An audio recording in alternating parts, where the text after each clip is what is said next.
It's 13 minutes after 7. You're listening to Talk at 7 on Lotus FM. A very good evening and welcome. My name is Shastra Nagesar, keeping you company and taking you through this Talk at 7 episode today. Now, financial planning is often misunderstood. Many people believe it's reserved for the wealthy, for retirees, or for those who have it all figured out. But the truth is, financial planning is not about how much you earn. It's about how well you prepare, how wisely you decide, and how confidently you build your future. So as we approach the end of the tax year, the pressure starts to creep in and questions begin to surface, such as, am I saving enough? Am I investing correctly? Am I paying more tax than I should? Am I actually building wealth or just surviving month to month? Because earning an income is one thing, but creating financial security, that is an entirely different conversation. So joining us this evening are two remarkable guests who bring both expertise and lived experience to this conversation.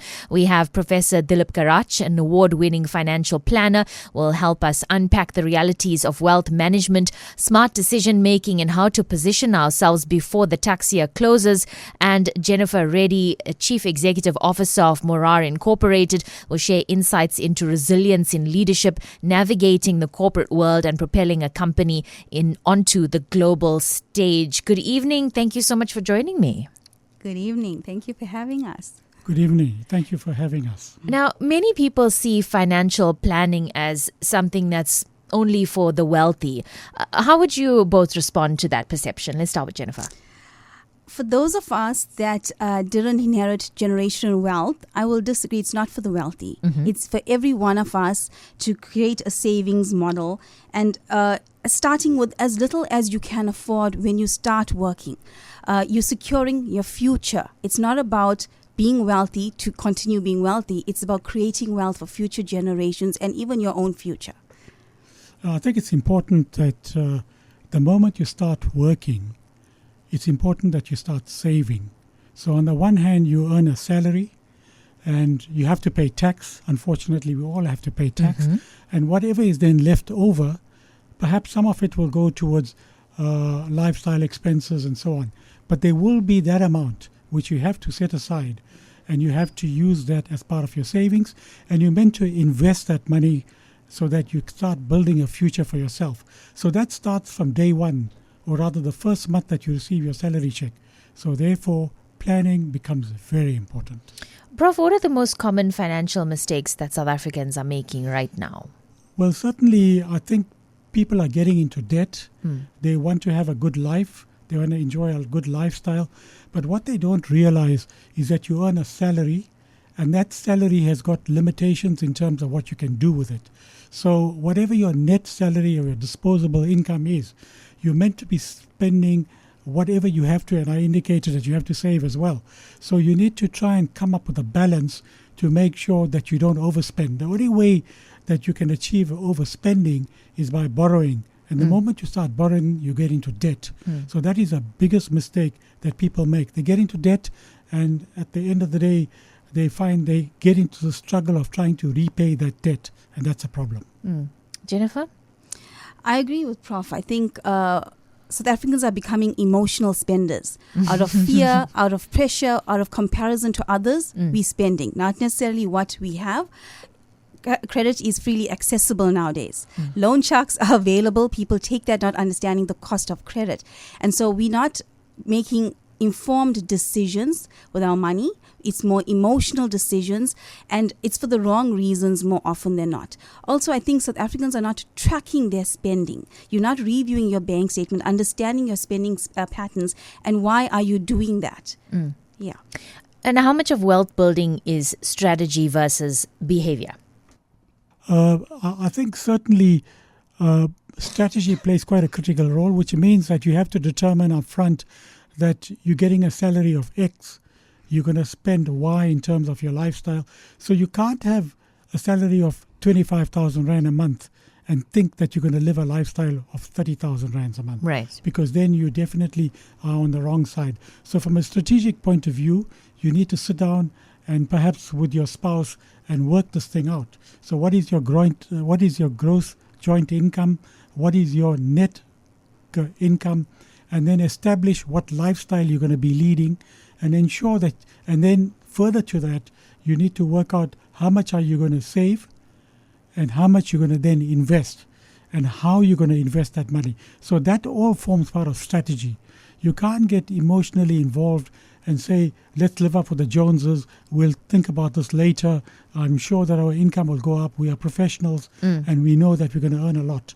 This is a very common behavior amongst professional people. They think that perhaps 10 or 15 years down the line, they'll be earning very well and they will then be able to repay debt. And that never happens because your lifestyle keeps catching up with you. You continue to increase your lifestyle and then you get into debt. And you end up digging a deeper hole. Correct. So how does financial stress affect decision-making in business and personal life? I think when it comes down to the crunch of it, you make the emotional decision because you're not prepared. When your back is against the wall, you may not be making the best informed decision. You know, when Prof spoke about strategy, in business school you learn a philosophy, culture eats strategy for breakfast. And that's sort of a motto I run the business by.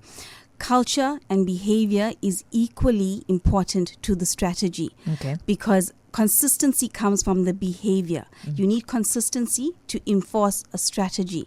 And so, you know, coming back to the question, I think we are allowing ourselves to get stressed, emotionally embroiled in a situation and making poor financial decisions because we see no other alternative because we've put ourselves into a financial hole. Right, bit of a vicious cycle there. And is there a psychological link between confidence and financial success? I believe there is. Okay. I believe if you have, there's a book called Psychology of Money, which I think anyone should read it. It's a lovely, easily written book. It's a quick read and it talks about your relationship with money.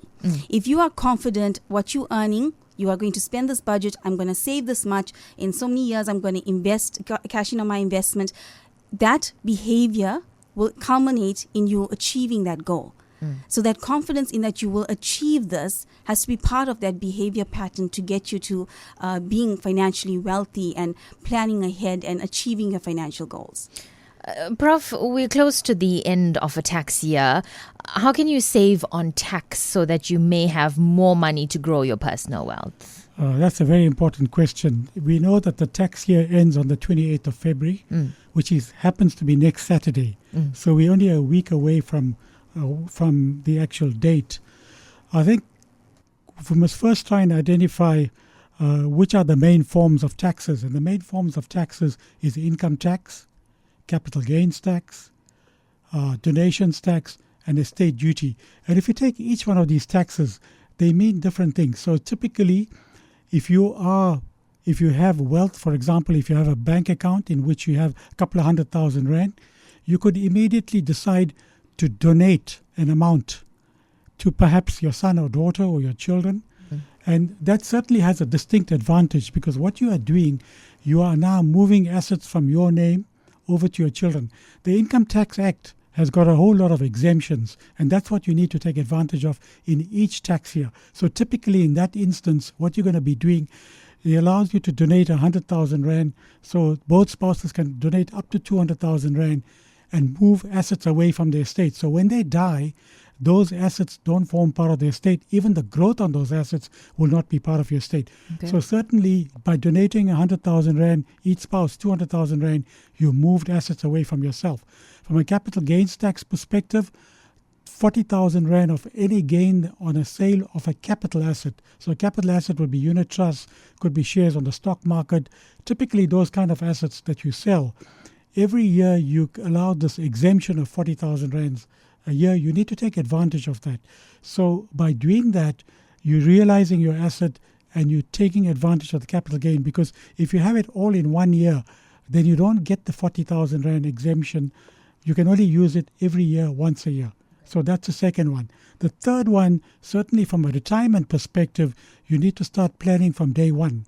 That means that in terms of a formula that is set out in the Income Tax Act, you're allowed a deduction of up to 350,000 for the year, which you can deduct from your income and you could benefit. So if I take a very simple example, if I'm on my maximum tax bracket, marginal rate, which is 45%, it means for every 100 rand that I contribute towards my retirement fund, I'm getting a deduction. that deduction is made up of SARS is contributing 45% of that, and I'm contributing 55% of that.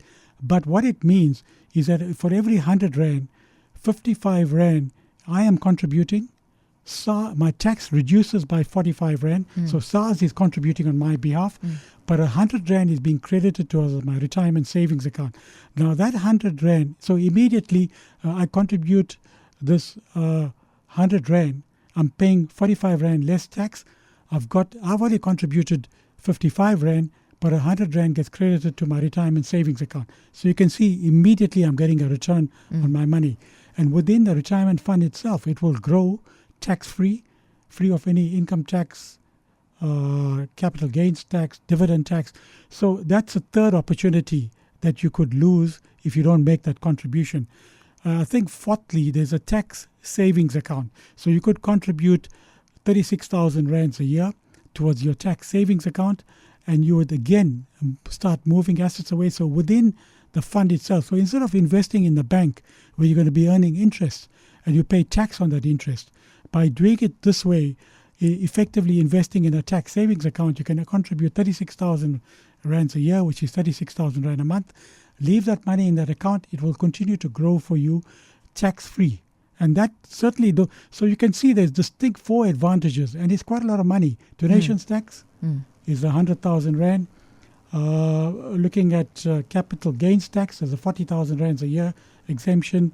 In the case of retirement annuities, you could contribute 350,000 Rand at the highest level, and also tax-free savings 36,000.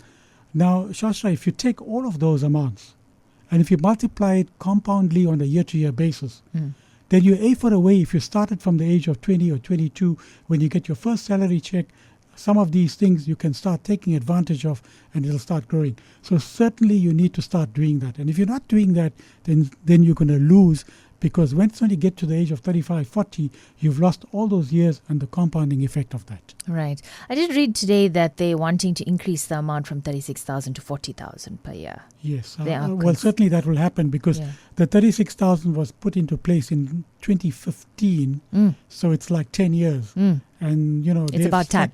It's about time. Yeah. Okay, correct. All right. So you've mentioned retirement annuities and tax-free savings to help you save. Is there better of the two, or is it a great idea to go with, as much as you possibly can? Well, look, the idea is to try and go for both of them. Right. Because both of them are different. From a retirement annuity point of view, it gives you tax efficiency, which means you're getting a tax deduction. But on the other hand, the tax-free savings is very flexible. When it comes to a retirement annuity, it's a long haul. You have to go until the age of 55 before you can even cash it up. But when you start saving in a retirement annuity, then understand the money goes in there, and my example of the 100 Rand, and that continues to grow tax-free. There's a lot of protection in a retirement annuity. So if you, for example, get sequestrated during your lifetime, any monies in your retirement fund cannot be attached. Right. Also, for estate duty purposes, any monies in your retirement fund will not be affected in any way. In other words, it's free of any estate duty. If you take the tax-free savings account, you put money in it, you're allowed to put 36,000 Rands a year. That will continue to grow for you, tax-free, and it is very flexible. So you could put it in year 1, take it out in year 3. Yeah. Whereas in a retirement fund, you can't do that. The tax-free savings account is very good for children. In other words, children's education. The moment they're born, you could open up an account in the name of your child, and in 16 years, you can go up to a maximum of capital of 500,000 Rand and its growth thereafter. But you could secure your child's education via a tax-free investment. So you can see it's not counting on which one is better of the two. There's one got flexibility, the other's got tax efficiency. You need to decide which is the best route for you to take. I would say take both. Okay, yes, it sounds like a good idea. Yeah. And then let's say you also have the option of doing an access bond, right? So you put in your money there and try to lower that interest rate and lower your payments that you have. So let's say you have the option between doing tax-free savings account or to put most of your money in an access bond. Yeah, that's often a very difficult question. It depends on individual circumstances. Right. It's good to have an access bond, because you're right that what you do is that you get a bond and you create an access facility. So whenever you have extra money, you dump it in the bond. Why? Because the interest that you would get on your savings account, you would probably get prime minus or much lower. You get prime. You get the actual repo rate plus 100 basis, which is like maybe 6% or maximum 7%. Whereas in a bond, you're probably paying prime, which is like 10 and 11%. So there is a difference in the rate. That's what we call an arbitrage. So if you got any extra money, instead of saving it, you put it in the bond. But the advantage of and remember, when you're saving it and you're putting it into a savings account, you're going to earn interest, but you still have to pay tax on that interest. Whereas if you put it in your access bond, the effect of that would be it would reduce the amount of interest that you're going to pay going forward. Right. So coming back to your question, I would think that you need to decide. Your personal circumstances will dictate whether you should look at a tax-free savings account or put the extra money into a bond. Because in a tax-free savings account, if you went offshore, you could perhaps get a return of 15-20%, which is much better than the interest that you're paying on the bond. And let's talk about building wealth for generations. You're talking a bit about the tax-free savings, doing that for your child. And, you could get it up to a good amount by the time they reach adulthood. So let's talk about ways of how to go about building generational wealth. Well, generally, you'd find that generational wealth, if you are a professional person or if you're a wealthy businessman, on the long term, you will end up paying a lot of tax. So you've got to find ways and means of trying to minimize the tax that you're going to be paying. And in that way, you would grow your wealth. So one of the ways of doing it is by forming a trust, and that's called an inter vivos trust. It's trust that means a trust that you set up during your lifetime. And there's so many benefits in creating such a trust. There are administrative issues that you have to follow, which has to be done. But if you're a wealthy person and if you want to save tax, it makes perfect sense for you to set up an inter vivos trust. So it's a trust that you create during your lifetime, and any assets that are going to grow in value over time. So it could be a property that you acquire, shares in a company, shares on the stock market. All of these things grow in value over time. And it's advisable that you park this off in a trust, because any future growth is not reflected in your name. It belongs to the trust. You could be a beneficiary, your spouse could be the beneficiary, your children can be a beneficiary, but you don't have it in your name. So therefore, it doesn't belong to you. And any kind of tax, you could split the income amongst your children. There's so many things you can do in a trust. So it's advisable if you to set up a trust and put things that will grow in value. There's no point in putting a motor vehicle in a trust because it never grows in value unless you have these special vintage cars and you believe that will grow. But 9 times out of 10, that never happens. So yeah, anything that's going to grow in value, to create wealth for generations, you park it off in a trust, and that will certainly be of serious advantage to you. It's 25 minutes to 8. You're listening to Talk at 7. My name is Shastra, keeping you company this evening. I have my 2 guests with me this evening, Professor Dilip Garach, an award-winning financial planner. He's going to help us unpack the realities of wealth management, smart decision-making, and how to position ourselves before the tax year closes. And also Jennifer Reddy, Chief Executive Officer of Morar Incorporated, sharing insights into resilience in leadership, navigating the corporate world, and propelling a company onto the global stage. So some of the questions: am I saving enough? Am I investing correctly? Am I paying more tax than I should? And am I actually building wealth or just surviving month to month? Speaking of surviving month to month, the 2-part retirement system now allows you to draw from your retirement savings once a year. Jennifer, is it advisable to withdraw annually? What's your thoughts on the 2-part retirement system? My opinion is just because you can doesn't mean you should. Remember, that is for our long-term financial security, our retirement savings. We don't live in a socioeconomic environment in this country that you can rely on the government to sustain you post-retirement. Yet there's no mandatory retirement age in South Africa. We can continue working for as long as our employers allow us.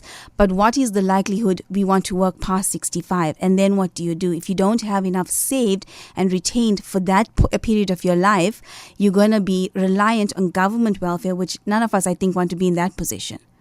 I think people are thinking of at the moment, my problem is right now, and I can't worry about myself when I'm 60 or 70 years old. So, the cost of everything is going up. It's already gone up. And in some cases, it's not manageable and the salaries are not going up. So how do we navigate that when we're thinking, I can't think about myself in 40 years' time. I need to look after myself right now? It's coming back to the emotional situation of what got you into that situation in the first place. I think we must also look at the fact that our GDP growth rate has not been successful to what we wanted. I think we need to also look at the fact that the global geopolitical tensions has impacted our country. Just in the last week, Tonga Hewlett was all over the news with the loss of jobs in the economy relating from that. And so, yes, we're going to solve a problem today. And if you choose to solve your problem today because of the urgency of it, what is your plan thereafter? So if someone's going to dip into that savings, in the back of our mind, we need to realize if you're going to live past 70, 80, what do you do? Who's going to support you in that period of your life? Is there a point where, or when should you draw from your retirement? Honestly, for me, I would say when you're at retirement, that is your safety net. But if you are approaching retirement and you feel you can dip in without affecting your quality of life thereafter, then okay. But I think with the two-pot system, we must also understand why government probably introduced it, because of the financial pressures affecting our citizens. So it was a way to alleviate that pressure, but it's going to take you to understand what are your financial requirements as you navigate. Many of my clients, for example, have to be on medical aid. They won't go to the state hospitals. You have to be able to say, my monthly income is going to still be such that I'm sustainable and I'm able to live this quality of life I want to live. Prof, your thoughts? Yeah, I think that we must just have a look at why government introduced the two-pot system. It was because many people during their working life end up with emergencies where they need money. And generally, these people are contributing towards the retirement fund. And then suddenly, in the midst of perhaps in the middle life crisis, they suddenly find that they need money. And what the immediate reaction is that I need the money, I have a pension fund. The only way I can get hold of the pension fund money is by resigning. So that created quite a serious problem because people, because they needed the money, they want to now walk away from their job. So in other words, the guy feels that if I resign, I can get hold of my money, I can do whatever I want. But then once when he uses that money for whatever purpose that he had in mind, and then he finds that he doesn't have a job. So the whole idea was the two-pot system was to create the savings pot, which over a period of time should grow on its own. So these two pots are meant to be, 1/3 and 2/3 contributions going into these pots.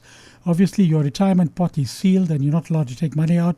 But from your savings pot, you can take money out as and when you require it. Ideally, you shouldn't be taking out money. I agree with Jennifer that you should never touch your savings pot.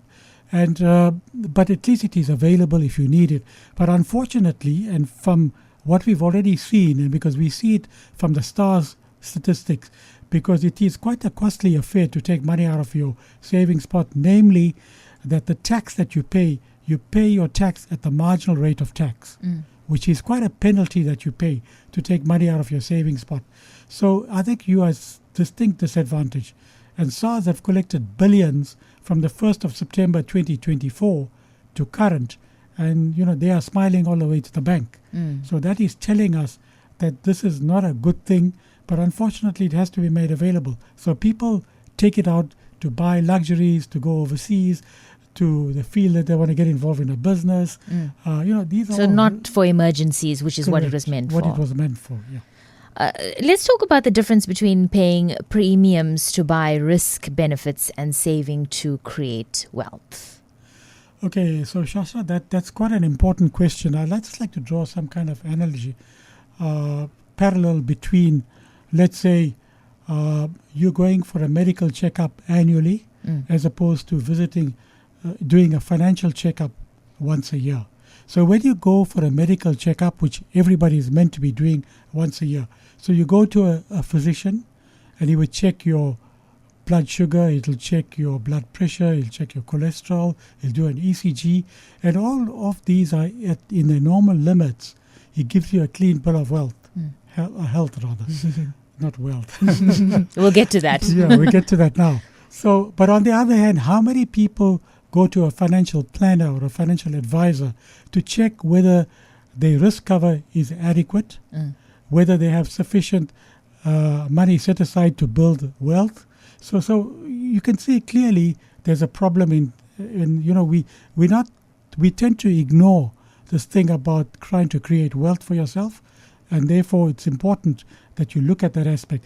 Now, just to talk about what you're asking is about risk cover. So risk cover is taken out in the form of life cover, disability cover, trauma cover. So those are premiums that you pay. It's compulsory that you pay these premiums or you take out this particular policy. And the whole purpose is if suddenly you fall, you drop dead, then you know there's sufficient capital in the form of life cover which will substitute your salary, because that is meant to be invested to make sure that your family lives a comfortable life. It substitutes your salary. And your family could be left destitute if you decide to ignore that aspect. The same would apply with disability cover, which means that if you suddenly become disabled, you want some kind of income to substitute your salary. So again, you're either going to get an income disability, or you could invest a capital amount that will make sure that you'll get income in return of that capital that will substitute your salary, so your family can continue to meet their lifestyle expenses together with yourself. Trauma in the event of some kind of event, be it a heart attack, stroke, cancer, all of these are considered as dread diseases. And if they suddenly come up, and we all know in your 40s and 50s, we see this happening all the time. So at least that money is made available to you to make sure that you have to, if you have to cover some kind of expense, you can use it. You don't have to use your retirement fund. We spoke about the two-pot system. So that money can be made available. So that is as far as the risk benefits are concerned. As far as wealth creation is concerned, setting aside money towards your retirement from day one, together with events that will happen in your life, be it your children's education plans, other events that wedding of your children, and so on. So this is clearly a distinction between risk benefits and wealth creation. So we need to do these two things in tandem, and you also have to balance these two, because often I find that when I'm advising clients, they have too much of risk benefits, too little towards wealth creation, or the other way around. They feel they don't need to create for risk benefits, but they want to create for. So you have to balance these two things, and your personal circumstance will determine what you should be doing. Do you feel like there's enough awareness about both? No, there isn't. In my view, people don't really understand it. I get many people who try and retire, and they suddenly find, oh, you know what, I took out too much of life cover, and now I need money for my retirement. I still have to continue to pay my premiums on my life cover, but I don't have enough to say that I can retire, take that income and meet these expenses, and you have to continue working. So there's not enough awareness of what you should be doing. Right. And it's also a tough one, I suppose, when you have so many different options available, and you have, say, like we were mentioning before, maybe a salary that's not increasing. And then you're thinking there's so many different things that I need to pay for, but I still have bills to pay for on a daily basis. So it becomes quite a complicated matter, I suppose. Definitely. Because, as your life goes on, there are things that will happen in your life which you didn't account for, you didn't expect it to happen. And if you don't start planning, because then you have to start juggling your finances. And if you are not good enough in understanding that, I think you will end up in a serious problem.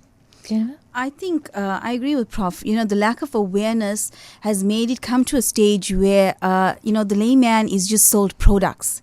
You just call the call center sometimes and sign on for life cover, not understanding what was the meaning of the life cover. What is life cover protecting you from? A lot of people forget about the medical side that we need to safeguard to make sure you have appropriate care. It's a balance between what's a necessity and what do you now engage with to build wealth for the future.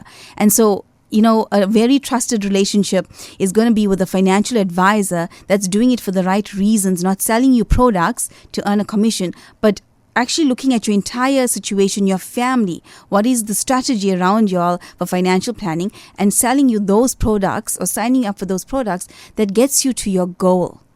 Right, of course. And then it's important to, like you mentioned, the right person, and then to actually speak to a person, because now on your banking app, you can just, create your own life cover and, get your own products, your own retirement annuity without really understanding what it means, when you can access it, and what you're buying into.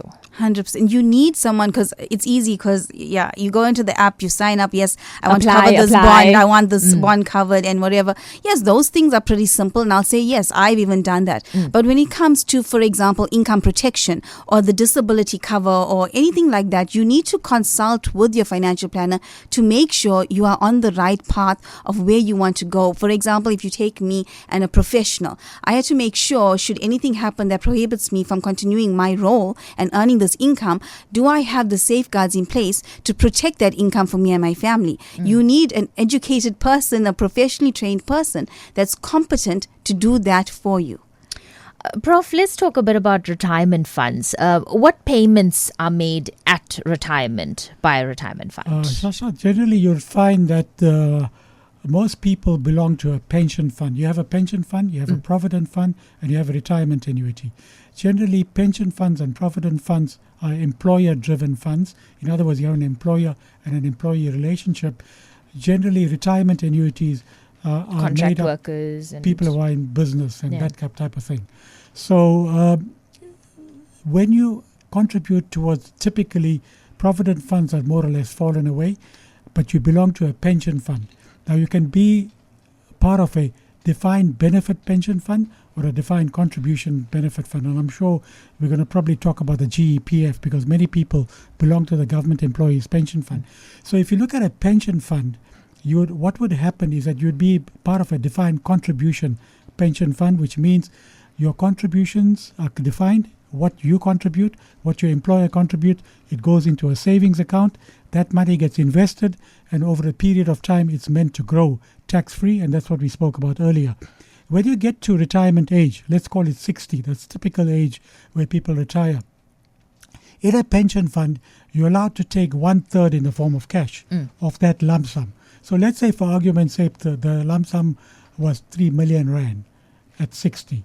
So you're allowed to take up to 1 million rand in the form of cash, so you can draw that money out. However, there are tax implications at that point. So the first 550,000 rand of the million rand would be tax-free.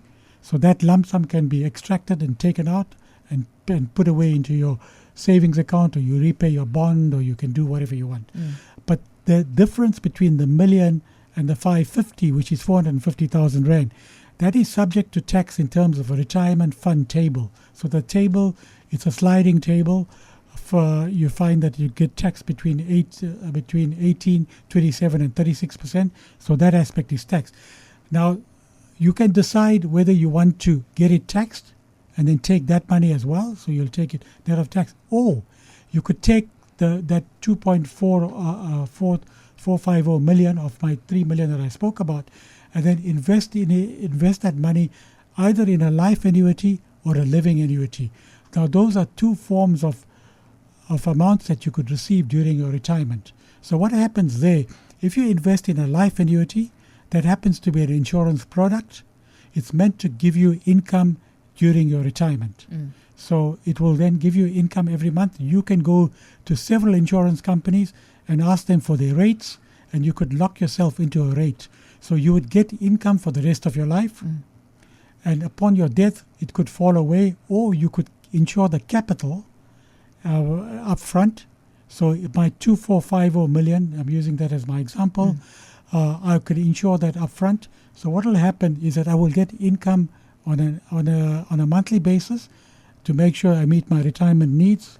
It'll substitute my salary, and I will continue to get that money.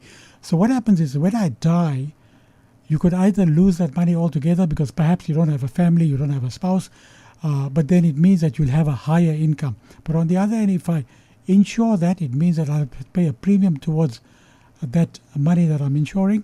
And what happens is, upon my death, my spouse could then get whatever I had initially invested in my retirement fund, and she can then continue. So there's several ways of doing. So that is, as far as a life annuity is concerned. You could also invest the same money of 2.450 million in a living annuity. Now, when you invest in a living annuity, that's an investment product. So what happens is that you go to the financial institutions once again and you buy an investment. You decide on what portfolio you choose. It's not guaranteed. You need to manage your funds, and you could draw between 2.5% and 17.5%. It will grow in that fund at whatever. If you're drawing 5%, if it's growing in the fund at 10%, it means that extra 5% will continue to grow tax-free. Okay. So it's a tax-free investment. Whatever you draw, you pay tax on. The same applies to the life annuity. Whatever you draw from it, you'll pay tax at your marginal rate of tax.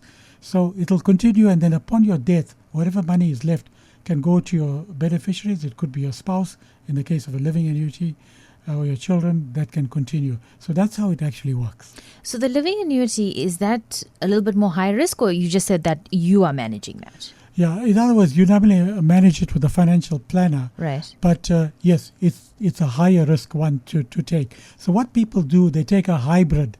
Okay. We talk about hybrid cars these days. Everything's hybrid. So you could do a hybrid of the two. So whatever your lifestyle expenses actually come to at this point in time, you could go for a life annuity for that amount. And then whatever you can get The extra. you put it in the living annuity and allow that to grow for you. That sounds So like you a could good do idea. hybrid. Yeah. And a lot of people are doing, with the assistance of a financial planner, are doing hybrids. Okay. You touched on government employees' pension funds. Let's talk about the difference between that and other retirement funds. Yeah, you see, the government employees' pension fund is as the word indicates, it's a pension fund. In a pension fund, you have to leave 1/3. You can draw 1/3 in the form of cash. The 2/3 stays with the fund. Now, in the case of a government employees' pension fund, it's a defined benefit fund. Okay. That means your benefits are defined up front. So normally when you retire, it's based on your salary, the 24 months prior to your retirement, multiplied by the years of service. So if there's a shortfall within the fund, it is met by the government. So that amount you would receive as a lump sum. You're allowed to take 1/3, similarly to the pension fund, in the form of cash, the 550 plus, in the case of GEPF, up to 1998, all people who belong to the fund up to that 1 March 1998, those pension funds, the government employees one, was actually receiving tax-free benefits. So whatever, you get people who have accumulated an amount, so that together with the 550,000 Rand tax-free amount can be taken out from the lump sum. The rest of the money stays within the GEPF if you retire, and you get a monthly income for the rest of your life. Upon your death, your spouse will get income thereafter, and you choose either between 75% of your spouse's income or 50%, so the second spouse will continue to get that for the rest of his or her life. And then upon the death of both husband and wife, the sad thing is you lose all the money to the GEPF. Okay. That is why the GEPF will not go bust. They talk about fraud within the GEPF and all of that kind of thing. But we know for a fact that the GEPF can never go bust because you lose your money. It's only between husband and wife. So your children actually lose. This is why many people who belong to the GEPF, just before they can retire, they resign from the fund. They take the entire amount out and they're going to invest it separately. Right. There are tax efficient ways of doing it. Certainly something that if you're part of the GEPF, you need to consider doing that. All right. Well, it is 5 minutes to 8. We'll have our final news update with Tracy Valaydham coming up shortly. We do have the finance budget, which will be presented by the Minister of Finance next week. So just before we head to news, can I maybe get your budget expectations, possibly, if you'd like to share? I think for me, most of us are just looking for clarity, some relief for the tough economic times. No postponements? Hopefully no postponements, please. Yeah. But what happened last year, and I must just say, was not just happened to South Africa. It happened to many countries throughout the world that went through same political changes. So it was just a 30-year syndrome that happened. Yeah. But I think we're all looking for some relief. I think we all should be aware that the government is in a predicament at the moment with the U.S. tariffs, with U.S. aid pulling out, we had a lot of Chinese investment, but we had Taiwan pulling out, a lot of global geopolitical things happening. It's a difficult budget to balance. Growth has not been what we want, and you'd want growth in the economy to create more jobs, help us as businesses to prosper. And it's become tougher this year, I think, to continue. But I think taking all that, whatever the minister puts forward to us, I think he understands there has to be some leniency on businesses to drive growth and continue employment. Individuals are feeling the pinch. How do you give them relief? But our revenue in the fiscus is constrained. So what is he going to do? And that is the concerning factor of what can you do when you are faced with all those predicaments. Prof? I certainly think that South Africa has got a serious problem, because if you really look at the history of South Africa, we stopped growing in 2009. There's been zero growth. And unfortunately, if you take the population growth against the growth of the economy, the population is growing at a higher rate than the economy itself. And as a result, more people are trying to grab the cake, and there's not enough of it. So it's a serious problem for the country. It's unfortunate that we ended up in this kind of situation. Yes, it's got a geopolitical connotation towards it. South Africa. But remember, South Africa is one of the richest, or I may say the richest mineral resource country in the world. If you take the combination of all the minerals, be it gold, platinum, diamonds, all of coal, all of those minerals, we are the richest in the world. And in the past 30 years, we need to question this government. What have they done? And I seriously think that we've made some grave mistakes as we went along. And it's very unfortunate that we're in this position. The only way you can improve the lives of people is by growing this economy. The only way you can grow this economy is by adding more revenue to the government. But on the one hand, it's very nice to grow, to have this income that is earned by the government in the form of revenue, by creating employment and all of that. But on the other hand, the expenditure side, and that is where squarely I blame the government of this country. They haven't played ball with it. And this is why I think that the taxpayers, and both Jennifer and I advise wealthy taxpayers. And I have this problem, we come the 28th of February, which is like next week. You come and tell a client, you know what, you're going to pay 2.5 million rand of taxes. The guy puts his pen down and says to me, look, I'm not prepared to pay the tax. As far as I'm concerned, I want to know, every cent that I contribute, what is this government doing to try and improve the lives of the people? He's not concerned about himself. What happens to the roads? What happens to people? What happens? It's sad. Yeah. I mean, we have a serious problem in this country. It's a political talk, but unfortunately we have to face it. Today we're talking about financial planning. It is about clarity tonight. It's also about confidence and shifting from financial anxiety to financial awareness. We do have a couple of questions coming through for my guests this evening. That is Dilip Garach and Jennifer Reddy. So the first message comes through from Jenny. And Jenny says, please assist. I have a son on medical aid, and now that he's 21, he's out of my medical aid. Will that affect how much tax I pay every month? Because November, December and January, my tax deduction was different by quite a lot. Jenny, yes, it will affect you, because remember, you were getting a tax rebate. The fact that you had a dependent, and that dependent, you would qualify for some kind of rebate.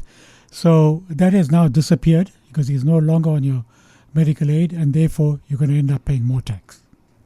Right. We also had a voice note coming through. Good evening, Sastra, and good evening to your guests. I think it's very difficult for an unemployed person to live, because the able persons cannot, and they find it difficult to live. But a pensioner or a person under the age of 55 cannot get any grant, and it's difficult to live. So what are the solutions for these people? Thank you, Louis Phoenix. Yeah, maybe I'll start, Prof, and then you can take it. I concur. It is extremely difficult. I'm in a business where we employ trainees, and when you see the number of youth that are not employed, it is scary. When you recruit for certain positions in our firm, we see people are struggling in their 30s and 40s. So I can imagine as someone gets older and you don't have a grant to rely on, how difficult it is. I'm gonna say it is difficult. It's a challenge faced by so many, and it's a realistic challenge. I have parents that are solely dependent on a SASA grant. And, thankfully they have two children that can help them financially. If not, how would you survive on that grant? Yeah. How do you run a household? So, I concur with the listener. It's difficult. And the only thing I can possibly say, and that's just the optimism side of me and the airy side that comes out and says, you know what, you have to think out of the box. You have to home industries are a big thing. A lot of people try and be innovative and create things, help people out, and by virtue of helping someone out in their business, they tend to hire you. That's how many people got recruited into our firm. You have to explore any opportunity, because we are not, unfortunately, in a state in our economic environment where we can rely on many people or the government to support us. Right. We have to come up with innovative ways to make that income. And I think the time that we saw the most innovative ways was when we were all under lockdown. Yes. Yeah. Yeah, I certainly think, Louis, it's a problem. I think that I blame the education system in this country. You know how important it is to introduce a course called entrepreneurship at school level, so that people start to get to know all about these things that you, for example, you end up buying an apple for 1 rand, and if you sell it for 1 rand 25, it doesn't mean that your profit is 25 cents. There are some overheads, there's some other costs. What I'm saying, basically, we are not training entrepreneurs in this country. And it's very important that that be done. So I would think at school level, perhaps at secondary and tertiary levels, there must be a course where people learn about entrepreneurship. When I think about the university, and I tried very hard at the University of KwaZulu-Natal to introduce a course. It's nice to have a technical degree. So whether it's a pharmacy degree or a law degree or a medical degree, but at the end of the day, you acquire certain skills. But the question is, you go into practice, you don't even know how to open a bank account. Yeah. You don't even know that there are different ways in which you can conduct your business, how you could save tax. Now, these things are important. So I think that there's a major problem with the government not introducing these things that are very much, so that people become entrepreneurs. Jennifer just indicated, you've got to think out of the box. Yeah. And not everybody can do that. You have to go through some training, some education to learn about entrepreneurship. And that's sadly lacking in this country. Yeah, that's a great point that you make. And that's definitely a very big gap. And if we had that entrepreneurship, it'll help with solving our unemployment crisis. Right. Our guests tonight are Professor Dilip Garach as well as Jennifer Reddy, Chief Executive Officer of Morar Incorporated, sharing some insights into resilience in leadership, navigating the corporate world, and propelling a company onto the global stage. Jennifer, let's talk a little bit about your journey and what were the defining moments in your leadership journey. So I think maybe for listeners that don't know me, I am the CEO of Morar Incorporated. We are a firm of chartered accountants, registered auditors, and provide a whole host of advisory services as well. I'm a chartered accountant by profession, a registered auditor, a certified fraud examiner, a chartered global management accountant, and I hold an MBA from Gibbs. When we talk about my leadership journey, I think there's one defining moment I have to bring, and that was I was forced to take over the reins of CEO of this company while it was in a tremendous crisis, and it had a very uncertain future. We had over 150 staff throughout the country and clients, stakeholders, and no one wanted to take the reins. Not many people wanted to help us or didn't see the likelihood we will survive into the future. And a defining moment was that I stepped up. I took the reins and I had the belief I could turn around a situation, and I'm glad I did that. When was that? So that was August 2022. 2022. And what challenges did you face stepping into executive leadership? Of course, you already stepped straight into a problematic situation or a tough situation, but take us through some of that. So I didn't know how bad things were until I actually assumed the role of CEO. So a lot of it was ignorance and just blind faith in thinking I could solve whatever problems came my way. But perhaps it was a good thing.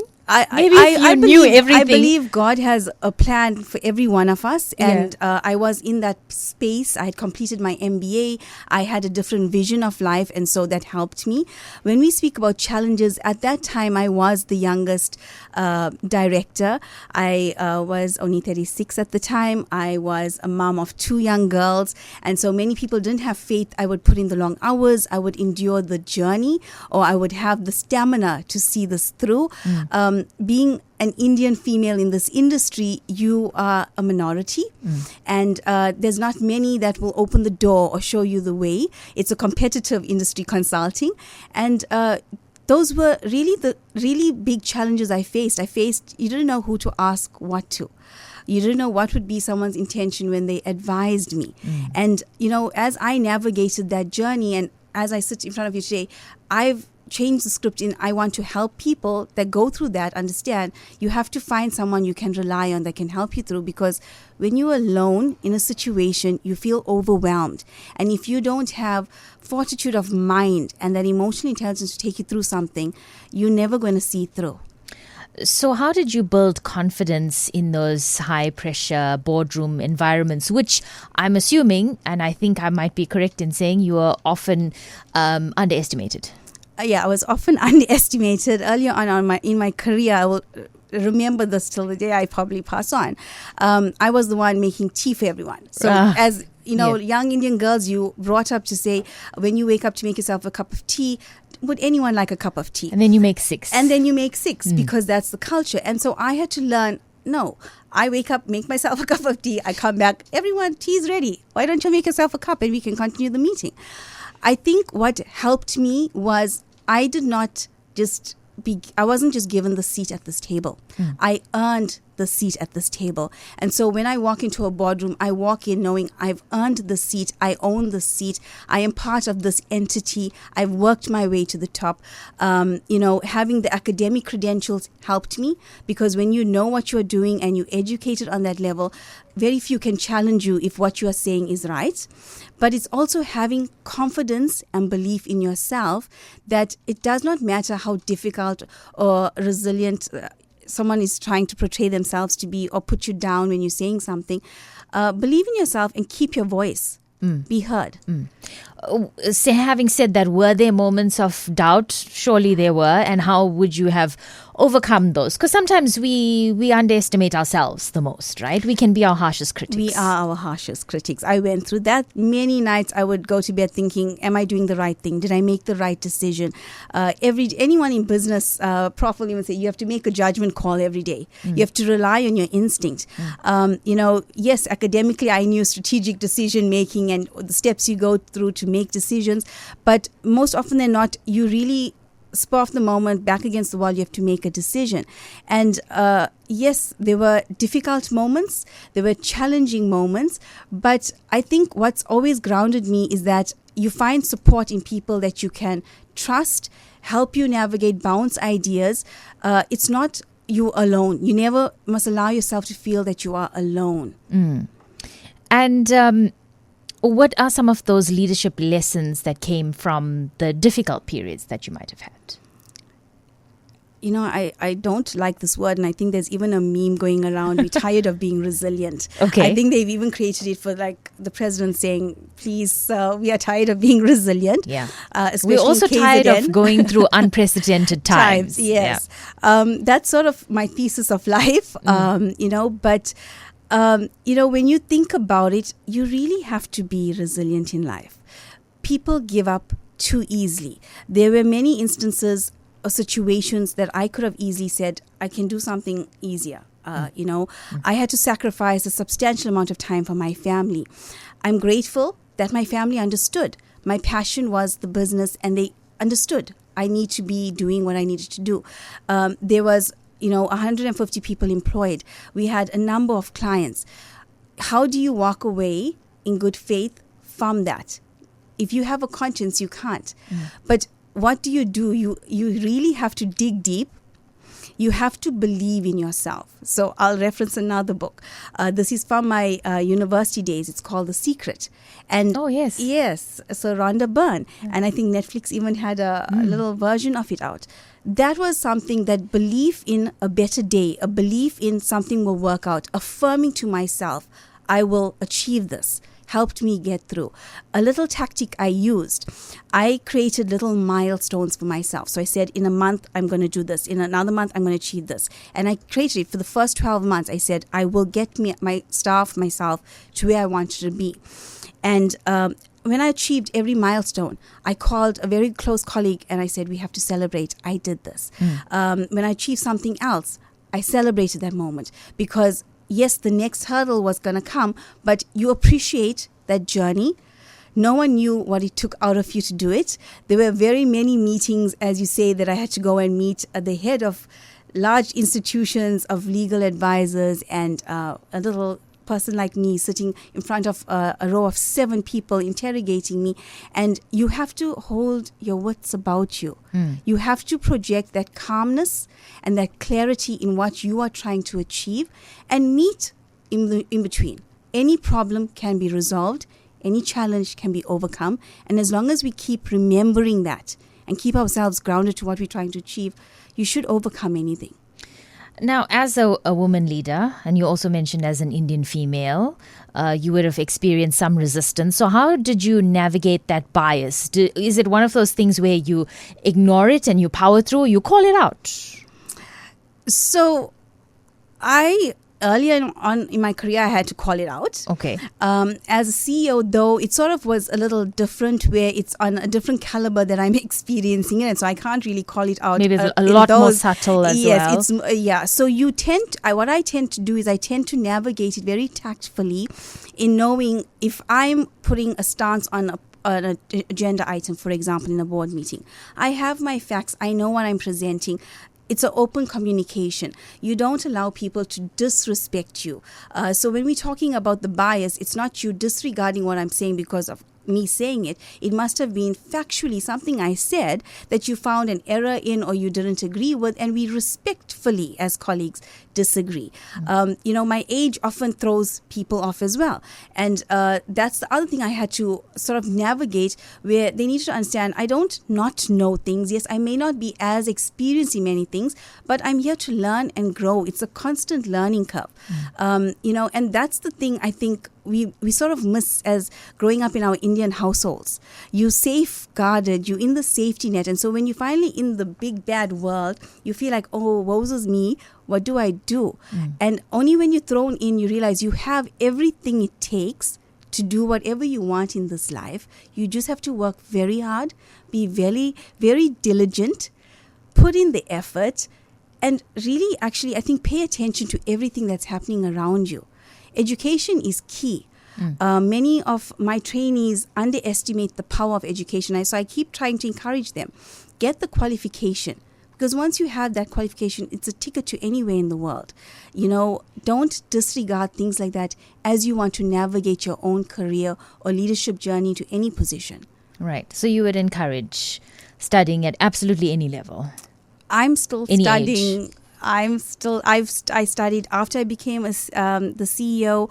I'm studying again. I will be doing my doctorate soon. So I encourage it. I feel, if you want to be serious about your progression in life, we should always be learning anything, even if it's just reading a book to understand a subject matter that you didn't know before.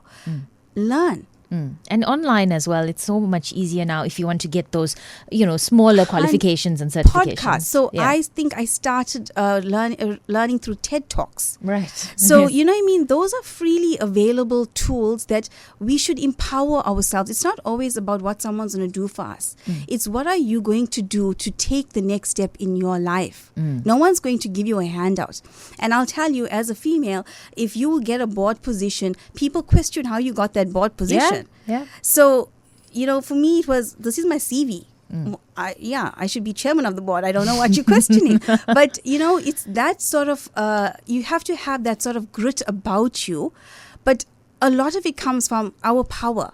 I have this thing with my kids. I sit and read. They must sit and read. You have to exercise your brain. You have to constantly being learning. Prof will know in tax it changes all the time. You have to research. You have to understand what's changing. Accounting changes. Auditing changes. Every profession. So in every aspect of our life, we should be learning and growing, especially if we want to accomplish those magnificent things we all are capable of. And how important is emotional intelligence in a leadership role? I think it's the ultimate characteristic you need as a leader. That's often overlooked, right? You'd often get that boss or the leader who's just sort of deadpan, doesn't really care. That's the sort of portrayal. It's a common misconception that you don't need to actually have emotional intelligence. I will tell anyone, with AI coming, emotional intelligence is what's defining who you are versus what a robot's going to do. I think I was talking to the prof downstairs. My phone already picked up a word I said and it was talking back to me. AI is there. Yeah. It's live. We use it for everything. But emotional intelligence is you reading a room, understanding your audience, understanding your people, navigating a crisis with people and maneuvering it in a way that other people won't be able to do.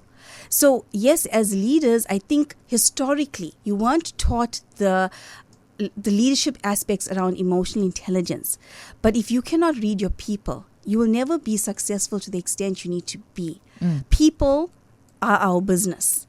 Clients, stakeholders like SARS, they are your people. If you are aggressive, passive-aggressive to a SARS auditor, you're never going to solve your client's problem. They can be as difficult as hell. Yeah. So, you need to be emotionally intelligent. You can't, there's a lot of training and, for example, we're a psych-accredited training office. And a lot of that portfolio of evidence they have to demonstrate is the soft skills, is emotional intelligence. How do you handle certain situations? Because that is a skill lacking as people progress in the business environment. You may know the technical stuff. You learn that in university with your degrees.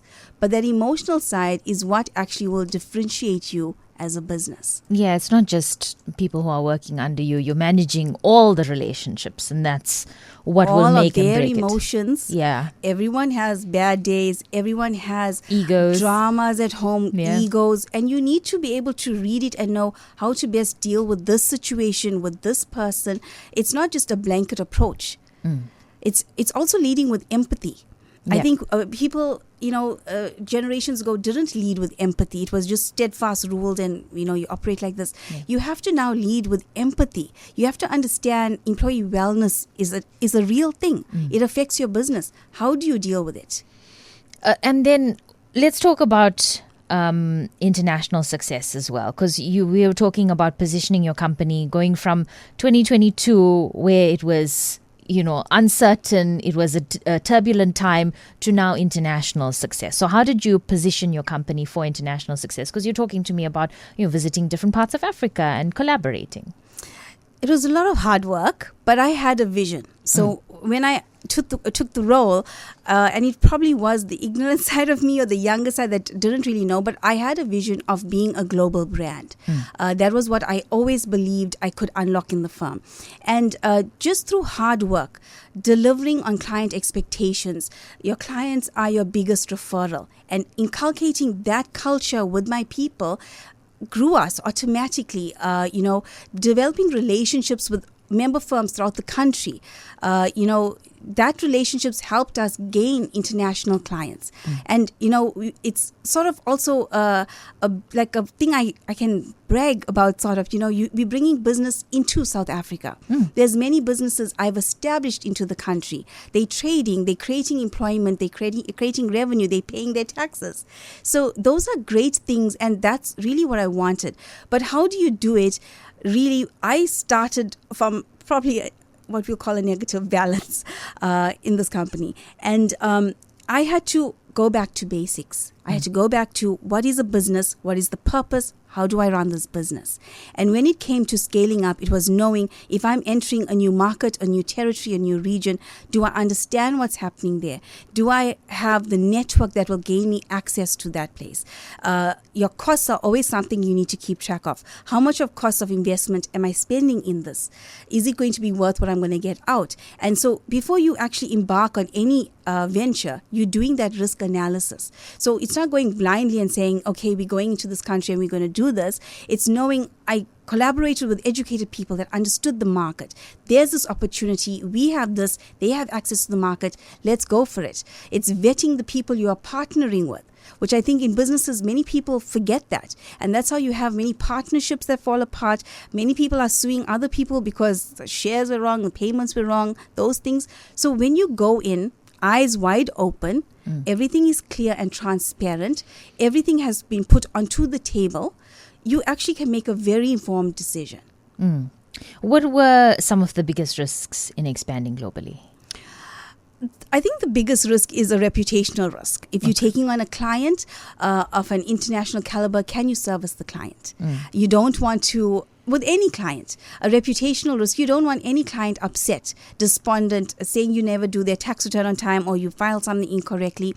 I think that is one. I think investing in the caliber of people to service these clients is a fixed cost in your company. You have to be smart enough to understand every day is a business development day. I drive my people every day. You should be scoring a client, securing a job, opening a door, because that is creating our future revenue, our future sustainability, the new way we go forward. And what leadership traits are essential for global growth? I think it's being able to read the market. Okay. So culturally, throughout the world is different. I've had a lot of exposure to Europe.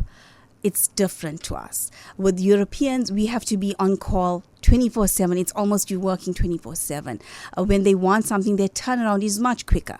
So they're not like South Africans that will forget if you ask them something and next week maybe, they want their things turn off the time exactly how it should be done. They're very compliance driven.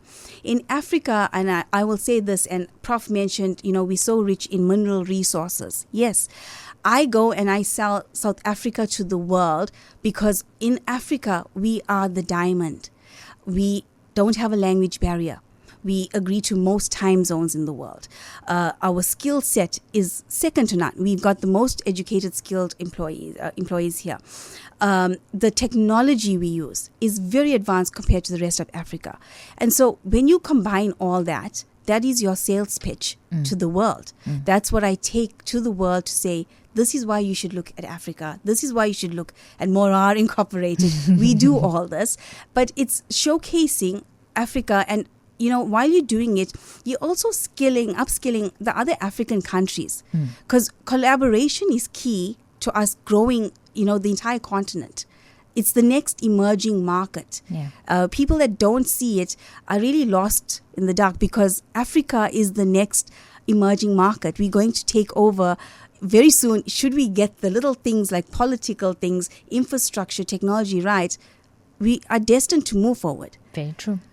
It's 21 minutes to 9. You're listening to Talk at 7 on Lotus FM. My name is Shastra, keeping you company today, and we are discussing financial planning. And I have my two guests with me. That's Professor Dilip Garach, as well as Jennifer Reddy, CEO of Morar Incorporated. Thank you so much for sharing your story, Jennifer. It's incredibly impressive and very, very motivational as well. Thank you, Shastra. Prof? Yeah, I certainly think that we need to laud Jennifer. She's done so well. She's hit the ground running. It's not an easy task. And, to be in a man's world in this kind of field, chartered accountancy, is not very easy. So you can also see she was one of my students. I train well, that's for sure. Okay. So, but it's actually great to see what she's achieved over a short space of time. it's really great. Congratulations, Jennifer. Thank Well you, done. Prof. Thank you. A couple of questions coming through on our WhatsApp line, Prof. Anonymous says, thank you for the most informative talk show. As a single person after resignation from government service at retirement age, is a living annuity or life annuity recommended to make the most of the funds and ensure that you receive a livable monthly income? Well, generally, this particular person would have resigned, which means that they received a lump sum from the GEPF, because that's what happens. And then you need to decide, based on what your personal circumstances are, whether you should have a life or a living annuity. And you recall we spoke earlier of a hybrid. So in other words, what you would do is establish what your lifestyle expenses total, your food, clothing, entertainment, your lights, water account, perhaps children's education if they're still around and you have to support them. So all of that, and you would normally end up buying a life annuity for that amount. So you know you're guaranteed that amount. And then whatever is left over after you've bought the life annuity for that capital amount, then whatever is left over, you go and buy a living annuity. And the living annuity, you get a financial planner to manage that amount for you, so that is meant to grow over a period of time. So that perhaps help you from an inflation perspective. That is exactly what I would do. And then Noel Maraj says, what is the gross amount where a pure salary earner does not have to submit a tax return? Well, no, that depends upon whether you're over the age of 65 or under the age of 65. If you're under the age of 65, that will change again next week, because that's what we call the tax threshold, the point where you start paying tax. It is round about 100,000 Rand if you're under the age of 65. If you're over the age of 65, further rebates apply to you. So that could be as high as 135,000, depending upon your age. So that's a point where, I'm talking about annual income. That's a point where you don't pay tax, and anything above those thresholds, you'll end up starting to pay tax. Let's talk a bit about protecting your wealth. How should people balance debt repayments with investing? Well, you see, I think the important thing is that most people feel that if they invest money, it will give them a return more than the actual debt. So they tend to forget the actual debt and they focus on the investment part. But generally, the way markets have performed over the past 10 to 15 years, we haven't done well in the markets.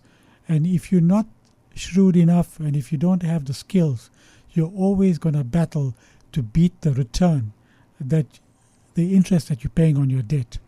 So I think you need to settle debt first and then look at investing. And in terms of emergency funds, how much is enough in today's economy?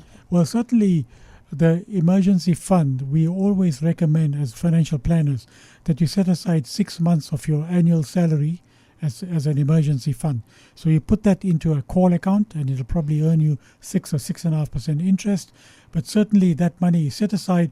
If there's any emergencies that come around, you would use that money for that purpose. And what's the amount that we need for retirement in this day and age? That's an interesting question. We normally, what we normally do is take your annual salary and we multiply that by, so in other words, at the time of retirement. So if your annual salary was, let's say, 200,000 Rand, gross salary, you multiply that by 25. So that gives you 5 million Rand. So you need 5 million Rand, which will then get invested, that will give you monthly income. So the formula would be about 25 times your annual salary at the time of your retirement. Okay. And I think I know the answer to this already, but are South Africans investing wisely or too conservatively? I think we are conservative because of constraints on what we can do.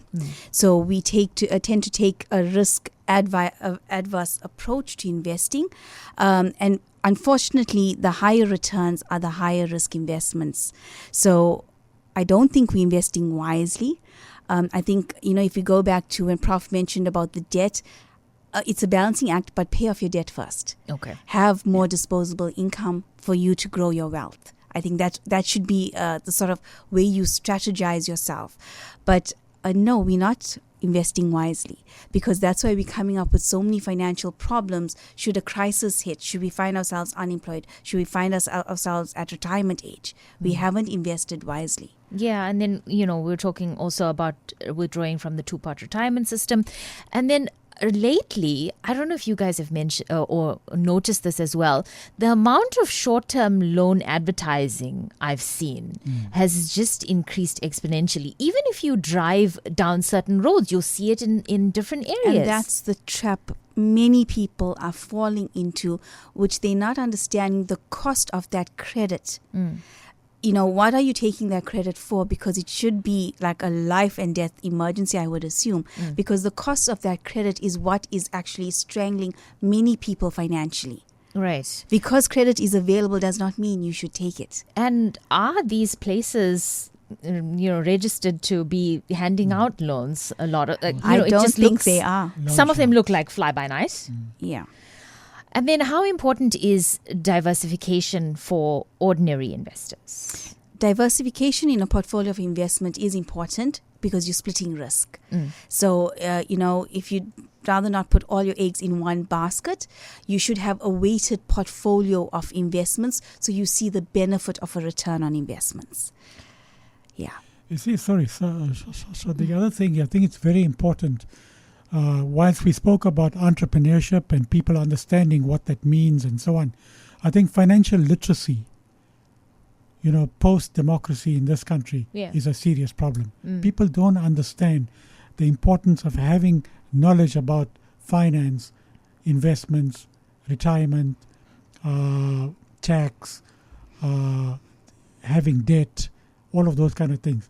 So I think, again, the government is to blame to try and make sure that they have these kind of programs available so that people can take on these programs and understand what is financial literacy all about. Yeah. Because, let's face it, economically, black people have come upstream post-1994.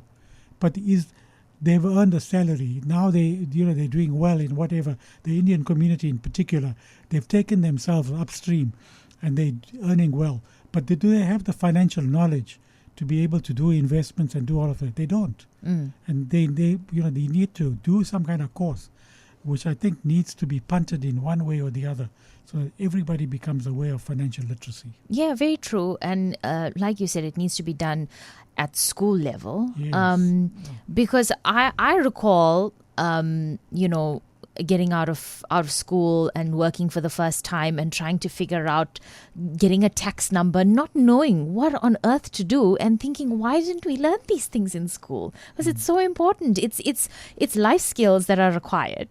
Correct. So also, how early should young professionals start planning seriously? Day one. Okay. The moment they start work, the planning must start.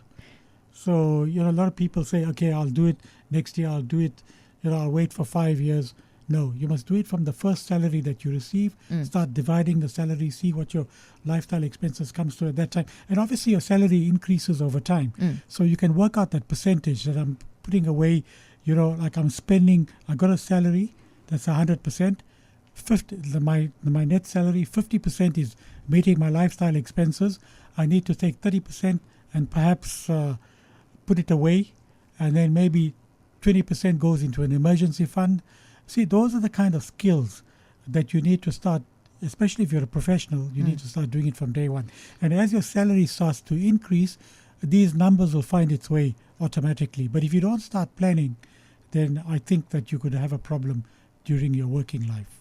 There used to be an emphasis on the importance of buying property, but now it's, a property market has been fluctuating since, quite some time now. But is property still a reliable wealth building tool or no? I would think that you would buy a property firstly if you want to. Obviously, you want to own a home. So if you're a professional person or a wealthy person, you'll want to own your own home rather than go and rent. So if the choice between the two, I would say that if you can afford to buy a house, you should buy a house. As to whether you should invest in properties, these obviously go through cycles. We've gone through a very bad cycle during the COVID. You found that commercial properties really were not the investment that you would want to be in. And you found that because most offices got empty, people worked from home. So it's a very fluid kind of market. But generally, long-term, property is a good form of investment. You know, you have three forms of investments. You either invest in cash, you invest in equity, or you invest in property. And a lot of people say maybe you should have 1/3 each, so that you if you do that in that way, you're balancing your portfolio. But it is very cyclical. It depends what is happening, and you need to be acutely aware, and hence the financial literacy comes into play. Definitely. But we don't foresee we'll go through that kind of craziness once I think, again. Yeah, well, you can never say. But I think building on what Prof said, yes, you need to have a balanced portfolio. If property is part of your investment, that it needs to be balanced. You must remember as well, we have no control on what happens in certain economic areas. And so you may have a property somewhere and suddenly no one wants to rent those properties or deal with it, or if you try and dispose of it, you're not going to be able to sell it at the value you thought you would be able to sell it if you're holding it to accumulate value. So it needs to be a very informed decision. I learned last year the very hard way about rules regulating a rental of residential property. And so you have to understand these things. Commercial and residential property, there's different rules. If you're in a body corporate, there's rules. So with property, there's a lot of other things that come along with it, that if you're making that decision to invest in property, you should be fully aware to be compliant. I do have a question coming through. It says, I'm 66 years old and still working, and my current provisional tax is quite high. I did have an RA up to 65, but transferred it into unit trusts. Should I start another RA, as I will be retiring in 3 years with a provident payout to lower my tax? My wife is on GPF pension. We now have no monthly payments for RA. Yeah, certainly you can, obviously the RA date of retirement is extended to 70, and it actually makes sense in that case to continue contributing. If you're saying your provisional tax is high, it actually means that you're earning income. Perhaps you have capital available and you invested that with, let's say, a bank, and you're earning interest income, and then that interest income is having the impact of increasing your tax, and therefore you're ending up paying more tax. So if you invest in a retirement annuity, it means that those contributions will qualify as a deduction against your income, and you will certainly be benefiting by investing in an RA, and then you're putting aside money further to beyond 70 that will be made available. If you pass on before the age of 70, you won't lose that money. It'll go back to your spouse. So yes, in your case, certainly it makes sense to consider contributing towards a retirement annuity. All right, we have another message coming through. Hi, really amazing guest tonight. Just like to acknowledge Jennifer Reddy being an Indian female in an accounting field. And as we know, being Indians in South Africa sometimes can be really tough. And seeing accolades over the years, accomplishments, it's really, really incredible to see females striving and taking the bull by its horns. And I'm really proud that she's my accountant and handles all my finances as well. Jennifer, well done. Keep it up. And we're really proud of you. Denvanaika, thank you. Thank you. No, it's, I think when people see the journey someone's been through, they appreciate what comes out of it at the end. When nothing's given to you and you work exceptionally hard to try and do it, you value it so much more. So thank you. I'm so appreciative of the message. Wonderful. We just have a few more minutes left with Prof. Dilip Garach and Jennifer as well. So how can business owners separate personal and business finances effectively? Please, can all business owners separate personal and business finances? I think that's the number one problem. We're sole proprietors, entrepreneurs, do it too late. Often when SARS is on your back, and then we have to decipher what's personal, what's business. open two separate bank accounts. Have a legal entity. Separate it in that legal format of opening the company, opening the bank account, making sure you are taking advantage of deductions within the business with the revenue you're generating in that business. In your personal capacity, keep your personal, pay yourself a salary, use it for what you need. I think, even the loan account method of the old school way of doing it, where you had a loan account with the business, all those are red flags. Be savvy as you navigate a business and make sure you separate everything clearly. It must be distinctive. And finally, I'm going to ask you both this one just as a parting shot, shall we say. What should we start doing today, tomorrow, for a better financial and professional future? I think review your bank statement. Not many people do it. There's some things you would have stopped a debit order months ago that keeps going on. You're paying for things you don't know. Part of being financially savvy, where is your money going? Start there. Start saving immediately. Don't wait. Don't say till you get to a certain income level or till you get a better job. Start immediately. Every little bit compounds to where you want to go. Just become financially savvy. If you do that, then certainly you'll have an organized life, you'll have less stress in your life, you won't have debt, and it'll be good for your family. So I think it's important that you become financially savvy. Thank you so much. It's been incredible having the both of you here this evening. Thank you. Thank you. Right. Thank you to Professor Dilip Garach and to Jennifer Reddy. Also a big thank you to producer Taliesha Naidoo. We'll have Keshav coming up at about 9 o'clock. It's been a pleasure being with you this evening. I'll be back with you on Monday morning on the Breakfast Express between 6 and 9. Have a wonderful evening and a great weekend as well. My name is Shastra, and I'll talk to you again soon. Have a wonderful one. Take care. Good night.